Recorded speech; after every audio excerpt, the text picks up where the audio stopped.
이 고구려가 초원의 길을 장악했다는 것은 아주 커다란 의미를 갖습니다. 물론 그 시기는 장수왕 때지만은 이미 그 아버지인 광개토대왕 때 이 대흥안녕 입구까지 영토를 확장해 놓았기에 가능했던 일입니다.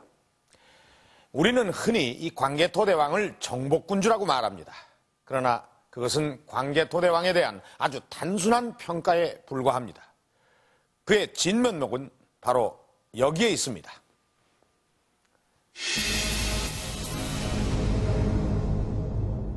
자, 이것은 광개토대왕 평생에 걸친 정복전쟁 중에서 가장 핵심적인 정복 기사들입니다. 이 정복 루트를 자세히 살펴보면 무언가 새로운 사실을 발견할 수가 있습니다.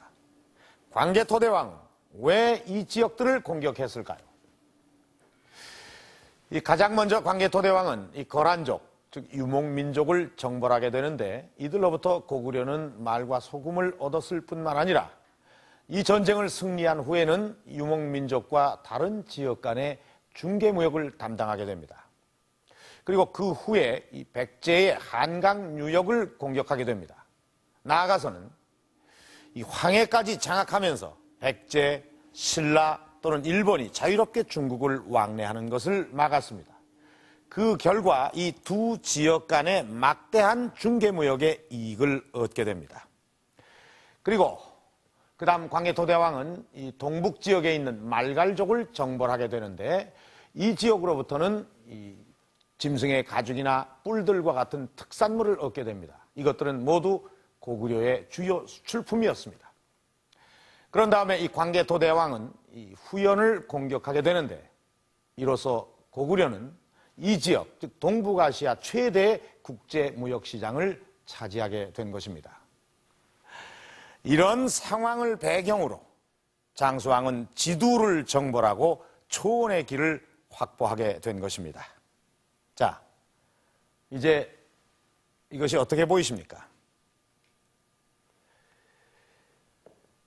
단순히 땅을 차지하기 위한 정복 루트로만 보이십니까? 이것은 고구려를 중심으로 한 사통팔달의 무역망, 즉 고구려의 네트워크인 것입니다. 광개토대왕은 이 전략적으로 중요한 지점을 하나씩 점령해 가면서 고구려의 네트워크를 구축한 것입니다. 그는 국력을 어떻게 키워나갈 것인가에 대한 정확한 비전을 가지고 있었던 지배자고 치밀한 전략가였던 것입니다. 대릉하 인근에 있는 조양시는 중국에서는 작은 도시에 속한다. 하지만 1300년 전 이곳 조양은 동북아시아 최대의 무역 중심지였다. 시내 한가운데 우뚝 서 있는 이 탑은 조양의 중요성을 알려주고 있다. 조양을 차지하려는 각국의 쟁탈전 속에서 한때 이곳을 장악한 요나라는 그 기념으로 80m의 탑을 세웠다.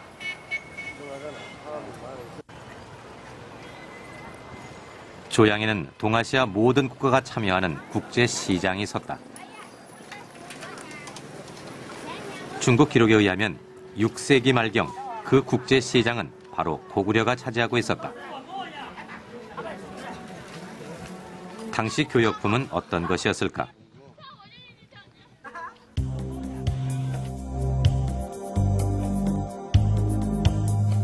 고구려는 광개토대왕의 정복지에서 말과 유제품, 소금, 철과 금은, 농산물, 초피와 각궁 등 주요 수출품을 확보한다.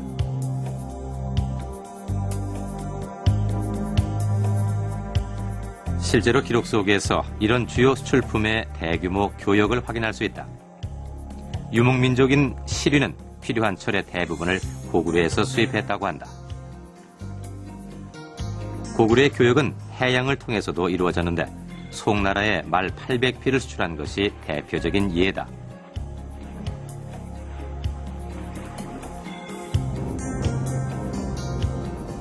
고구려의 거대한 무역망은 초원의 길로 완성된다. 몽고 고원에서 발견된 이 돌궐 비석은 고구려 사신이 왔다고 적고 있다.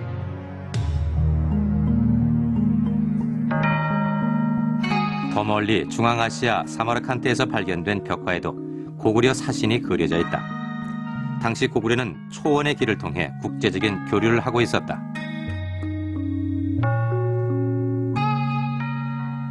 초원의 길을 통한다는 건 바로 우리 이 고구려의 서역의 문화가 직수입한다는 얘기고, 또 하나는 활발한 유목 그 민족 문화가 이제 이 농경 문화하고의 그런 접목을 통해서 고구려 문화가 한결 다양하고 발전할 수 있다는 아마.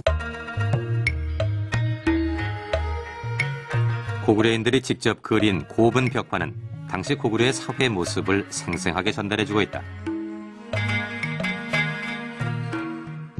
고구려 고분 벽화에는 서역인들이 자주 등장하는데 씨름을 하고 있는 이 두 사람 중 한 사람도 코가 큰 서역인이다.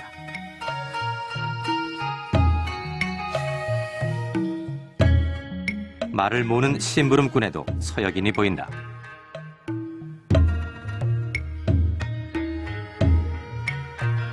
당시 고구려엔 중앙아시아 악기가 수입됐고 고구려인들이 즐겨 구경하는 놀이에는 외국에서 들어온 신기한 고개가 있었다.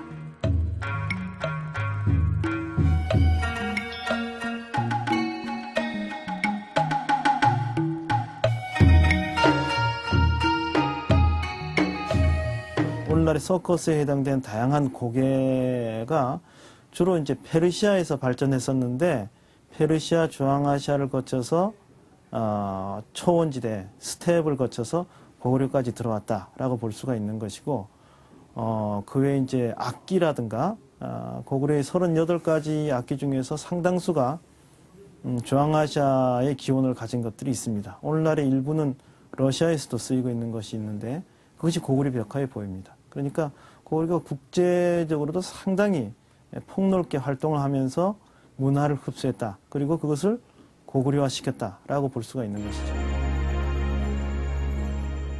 중국이 자랑하는 돈황 석굴엔 수많은 벽화가 그려져 있다.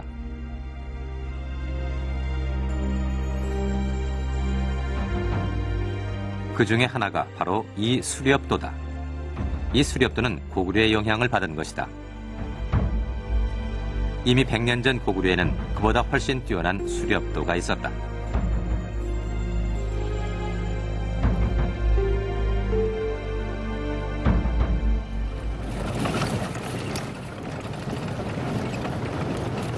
내몽골 최대 초원인 실링호토에는 길다란 장성이 있다.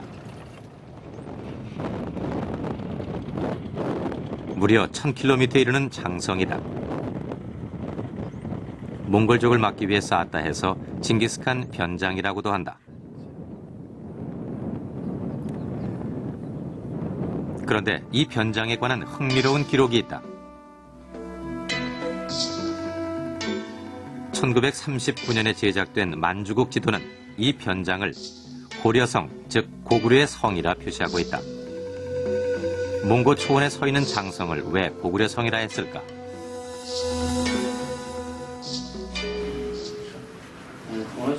그 이유는 알 수 없었지만 실링호토의 문화재 담당자로부터 중요한 정보를 얻을 수 있었다. 이곳 내몽골에 고구려의 전설을 알고 있는 노인이 있다는 것이다. 我小时候吧，我小时候这个有名的说书人还挺多的，有10个、7、8个，但是这些人我小时候